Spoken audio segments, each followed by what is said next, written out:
제주도에는 고추를 많이 재배하는데 고추가 올라오다가 이렇게 꼬부러진 자리 있지 않습니까? 네. 그럼 이때부터는 비료가 부족해요. 그리고 이와 동시에 잎이 쪼그러져. 그럼 지금 여기 보면 고추가 쪽쪽 바르면 비료가 있다 소리고, 그럼 여기에서 하나도 안 맺혔다는 소리는 비료가 부족했다. 근데 그 뒤에 쭉 가지고 생장점이 늘어날 때 예쁜 잎이 나오면 비료가 있는데, 요거 보면 생장점 잎이 둥글게 나오잖아요. 그럼 이거 비료가 아직 부족하대. 비료 많이 줘도 묻었다 소리 안 하면 더 줘야 됩니다. 더 줘야 돼. 저 옥수수도 비료를 더 줬더라면 더 많이 딸 건데, 비료 적게 주면 그 양이 안 나와요.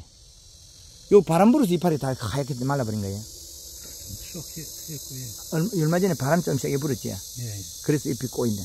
요거 지금 두 대도 제대로 못 땄잖아요. 예, 그 비료의 양을 적게 해주세요. 거의 한 개. 예, 비료의 양을 적게 줬기 때문에 일부 두 개 땄는데 상품성이 떨어지겠죠. 지금 고추가 밑에서부터 비료가 없어가 제대로 안 달렸어요. 여기. 이게 땅 수확한 겁니까 이게? 이거 따먹은 것도 있고. 예. 지금 아래쪽에 보면 여기 고추가 이게 누렇게 됐다는 건, 이거는 지금 비료 부족 그 시드름에 의해서 이렇게 약간 누런이 된 거거든요. 그럼 여기서부터 마디가 쭉쭉 빠지고 고추가 꼬부러졌잖아요. 그럼 아래쪽부터 비료가 부족했다. 그럼 올라가면서 이게 끝이 가늘어지고 이 끝이 굵게 된 끝이 가늘어지고 꼬부러졌잖아요. 그럼 비료가 부족하다 소리예요. 그런데 이 까백이 됐잖아요. 이런 것들은 고추가 완전히 문고리처럼 꼬였다. 고추가 이거 문고리처럼 꼬였다. 그리고 하나같이 이렇게 끝이 좁히다다. 끝이 굵어야 되거든요. 그리고 여기 노래지면 낚아대요. 그럼 그건 뭐냐? 칼슘 결핍이라고 그러는데, 칼슘 결핍이 아니고 잎 두께가 얇아서 그렇다. 잎 두께가 얇아서 시드름이다. 그래서 이게 시드름은 없을 정도로 비료는 주는데, 녹아 떨어지는 건 별로 없거든요. 고추는 끝이 굵어야 된다. 그리고 요게 보면 잎이 새순이 노랗다. 그럼 가리 가다거든.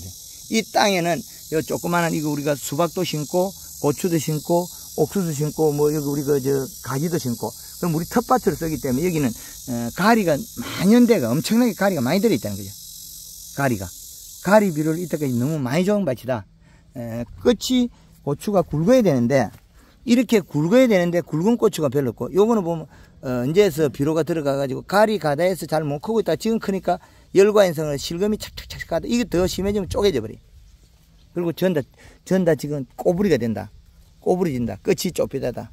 끝이 굵어야 된다. 끝이 얘들처럼 끝이 굵어야 됩니다. 끝이 굵고 만지면 단단해야 된다. 끝이 굵고. 요 골드그린하고 요 칼하고 살포는 며칠 하면서 합니까 이게? 수시로 해. 그래서 이 장마통에 수박이 안 죽고 있는 거네요. 이파리가 노란 거 이것도 가리 가다가 현상입니다. 이게 텃밭이. 참외도 마찬가지예요. 그 참외도 이게 가리 가다 질소 부족 현상이에요. 그 비가 오기 때문에 영양 이동이 많아서 그래요.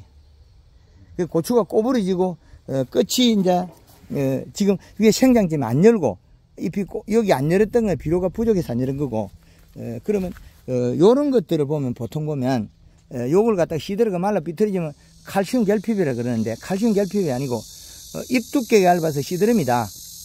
요게 끝이 요렇게 가늘어지고 여기 시드는 거. 요런 거 노란이 가는데 지금 여기 가다가도 일부 살아나는 거는 요게 지금 보면 요 끝이 노란이 간다는 거죠. 그럼 이게 칼슘 결핍이라 그러는데, 칼슘 결핍이 아니고 잎 두께가 얇아서 시드름이다. 그럼 결국엔 잎 두께 얇은 건 질소 부족.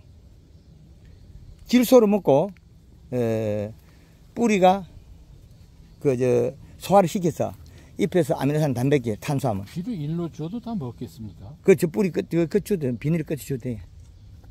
그 가지는 지금 잘 생기잖아요. 가지는 비료가 우리가 고추보다 적게 먹는 거기 때문에 그렇죠.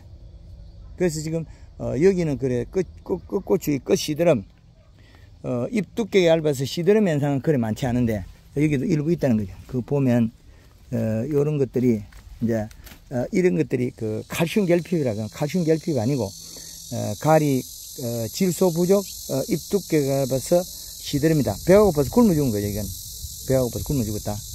그렇게 보신다면 이것도 비료, 지금은 비료께 올라가 두껍고 얇고 이렇게 혼재되어 있어요. 여기는 노랗게 혼재되어 있고 요건 좀 두껍고 여러 가지 각도로 있는데, 비료를 줄 때마다 울컥울컥 달라지고 있다. 그럼 중간에 한번 비료가 떨어지가 요 부위에 착과량이 없다는 거죠. 그 꽃들이 했다. 꽃이 떨어져 버리고 다 빠져버리겠죠. 꽃이 떨어지고 없다. 이런데 끝고추가 지금 없는데 다시 잎이 두껍기 때문에 곧 새순이 나오면서 열겠다. 이런 것들은 비료 부족에서 일어난 일이거든요. 비료 부족에서 되었다.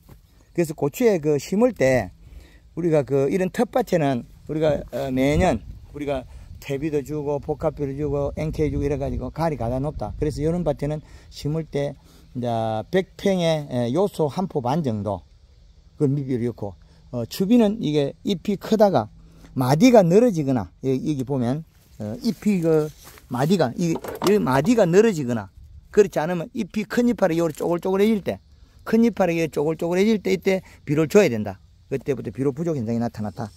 그렇게 보면 맞아진다. 그리고 지금 현재는 위에 상부에서 어떤 현상 잎이 요래 쪼그리졌다면 이건 비료 부족이 상당히 진행됐다.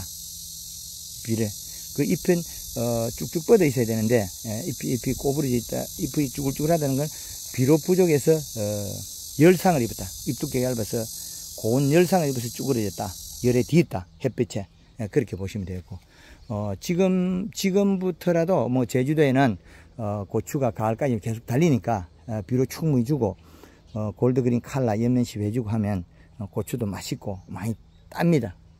우리 텃밭에 하더라도 상당히 딸 수 있다. 그리고 여 옆에 있는 이런 텃밭에 들은 이 수박들도 여기 많이 달렸어요. 덩이가 많이 달렸어요. 근데 이게 우리가 먹거리용이 되는데 상품 하려면 요런 수박 같은 경우에 거리가 좀 멀리 달려서 그래. 품질이 요거보다 색이 더 옷을 잘 입으려고 하면 저 안쪽에 있는 거 좀 까만색을 입으려면 더 가까이 달아야 된다. 가까이 수정해가지고 가까이 달고 그리고 뿌리 가까이 잎의 크기가 작다. 그러면 대과가 안 나온다는 거죠. 그 대과를 만들려고 하면 초기에 연면십이라든지 우리가 고추에 쓰는 것처럼 기비량을 가다를 안 일으켜야 된다. 그래야만 대과가 나온다. 참외는 너무 크면 맛없다 그러지만 수박은 큰 걸 그래도 인기가 좋지 않습니까? 그리고 이 잎이 노래진다고 이래 망가져지는 거는 병일 수도 있지만은 잎 두께가 얇아서 병을 부른다. 그렇게 볼 수 있다. 예, 하여튼 우리 제주 지역에도 이래 텃밭에 됐다 텃밭도 하고 일부 지역에서는 수박을 여름 수박 노지 재배해서 길가에서 직판 사업도 하고 이러는데 이런 그 재배에서는 식물 재배에서는 여름에 이 시값, 봄에 이 시값, 봄에는 이 시값 2.5 이하, 여름에는 1.8, 2.0 이하 이렇게 잡는다면 생산량과 충분한 식물 성장이 맞고 온도에 견디는다. 그리고 연면십으로서는 이렇게 설탕을 써도 피해 없는 이런 작물들, 고추라든지 이런 수박이라든지 함에 이런 거 피해 없는 거, 가지, 옥수수 이런 데서는 설탕량을 비오기 전에 물 20리터에 60에서 120, 120에서 300까지 이렇게 써도 괜찮다. 그 비양에 따라서 우리가 공급하는 설탕량을 달래줘야 된다. 그리고 시비량을 충분히 해서 잎을 두껍고 진하게 만들어야 된다. 그래야만 온도라든지 자연, 면역력이 강하다. 그리고 품질이 좋은 상품이 생산된다. 그렇게 말씀드리겠습니다. 제주 지역에서 황금원농법 대표 박현입니다. 감사합니다.